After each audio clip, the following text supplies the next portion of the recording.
terremoto político. Eso ha generado la muerte, aunque se sospecha con bastante evidencia que sería asesinato, de el líder del grupo mercenario Wagner y un factor muy importante en el conflicto ruso-ucraniano, que es el caso de Yevgeny Prigozhin, que el día de ayer estaba viajando en un avión privado suyo en dirección a San Petersburgo, en Rusia, y justo por coincidencia, el que hace algunas semanas intentó hacer un golpe de estado en Rusia, se le falló el avión y el avión cayó muriendo él con otras personas, ¿no?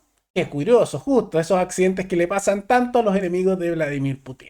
Bueno, y dentro de eso se ha generado una reacción bastante importante al interior de Rusia, porque él era muy apoyado y respetado por los nacionalistas rusos. Y la oposición más fuerte que puede generarle problemas a Putin en Rusia no son personas moderadas, ni personas progresistas o liberales, etcétera, sino que son sectores aún más duros que Putin, muy conservadores y muy nacionalistas. Incluso uno podría argumentar que más bien fascistas en la zona, que han estado enfurecidos con la muerte de Prigozhin porque sospechan, con justa razón, que Putin estaría involucrado.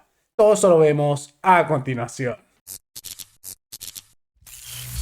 Tal como lo mencionamos al inicio del programa, el líder del grupo mercenario Wagner falleció, o al menos eso se sospecha, el día de ayer en un accidente en su avión cuando él viajaba a San Petersburgo. Ahora, antes de que analicemos esta situación, vale la pena ver un poco los antecedentes de quién era él y también cuál era su rol en todo este conflicto ruso-ucraniano y por qué se dio esta situación. Hay que tomar en cuenta que Prigozhin era un cocinero en su momento y también tenía vínculos bastante matonescos con el mundo más ilegal en Rusia, pero con sus amistades, eventualmente con Putin, él empezó a crecer con una cadena asociada al mundo de la comida y eventualmente él derivó en crear un grupo mercenario, el grupo mercenario Wagner. Y este grupo servía como un brazo no oficial en muchos casos de la intervención rusa en distintos países, porque era privado, aunque en realidad era una estructura más bien corporativista, pero era privado entre comillas, y hacía intervenciones militares en distintas partes del mundo, principalmente África y también el Medio Oriente, como es el ejemplo de Siria. Como consecuencia, muchas personas que habían estado en el ejército ruso o que salían de ahí entraban a este grupo y empezaban a generar una lealtad para Prigozhin, lo empezaron a respetar más a él, pero servía también para esto, para empujar los intereses rusos en distintas partes del mundo, permitiendo que Rusia diera un paso atrás y dijera, no, si no somos nosotros, es un grupo privado, no tenemos nada que ver. Entonces le da cierta facultad para negar que era su intervención directa, ¿no? Y cuando comenzó la invasión rusa a Ucrania, lo que se dio fue que los que también se enviaron a pelear ahí eran los mercenarios de Wagner, con el mismo Prigozhin participando en las zonas de combate. Lo que, como se ha mostrado en la historia, siempre genera bastante lealtad de los soldados cuando ven a su comandante peleando con ellos. Es riesgoso, pero al mismo tiempo genera lealtad personalista, ¿no? Y dentro de ese conflicto se ha observado una incompetencia bastante grande de las tropas rusas en sí, pero la excepción a eso era el grupo privado Wagner, que peleaban bastante bien e incluso empezó a haber conflictos en su momento porque Prigozhin denunciaba que el ejército ruso era incompetente, no estaban preparados y que Wagner peleaba mucho mejor y que al mismo tiempo que por envidia de los altos mandos del ejército ruso los estaban saboteando. Y empezó un conflicto ahí.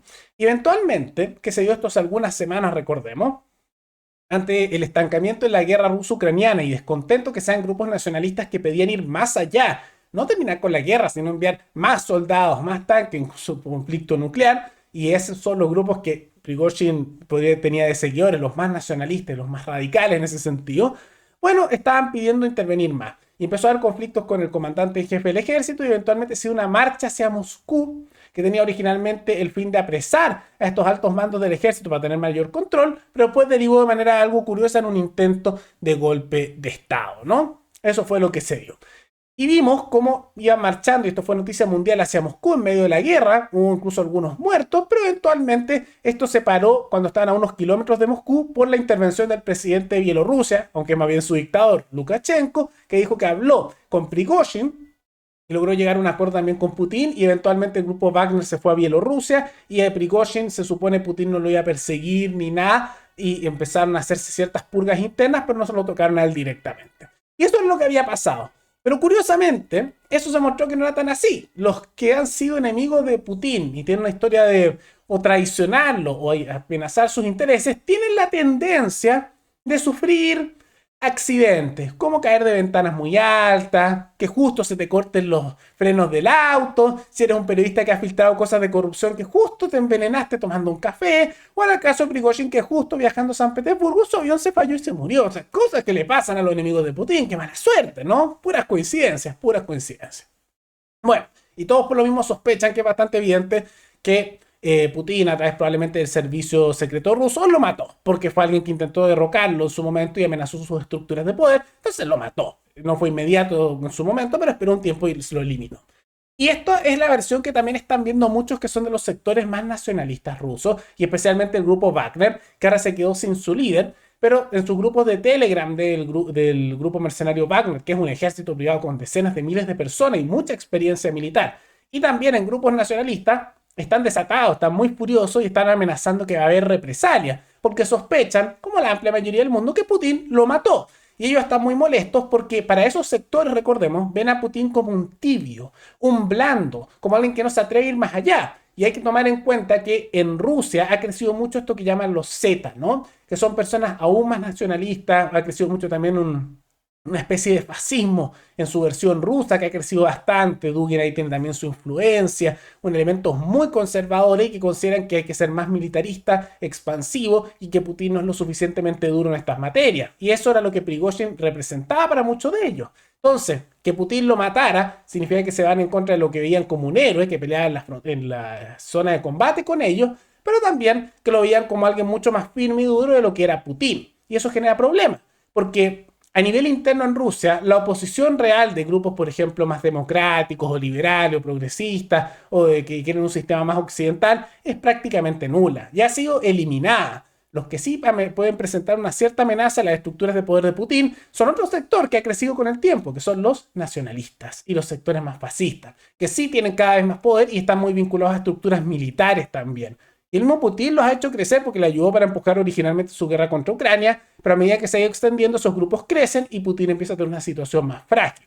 Ahora vamos a ver cómo esto se desarrolla, pero son malas noticias para la estabilidad interna de Rusia y vamos a ver qué consecuencias puede tener esto para el conflicto ruso-ucraniano, que está desde hace algún tiempo semi-estancado, con un avance para un lado y para otro, sin cambios tan relevantes en la zona de combate, pero que en la zona interna de Rusia, en su política interna, ya están habiendo movimientos que son bastante inestables.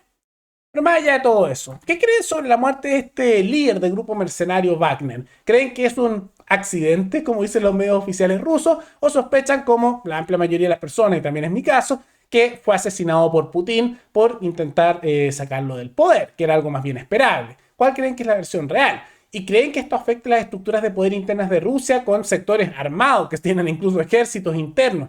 Están cada vez más molestos, van a reaccionar de alguna manera, o Putin logrará solidificar su poder. Todo eso coméntenlo abajo. Y recuerden que pueden recomendar temáticas, noticias, tanto de América Latina como de otras partes del mundo para otro video. Nos veremos en el siguiente programa. Hasta luego.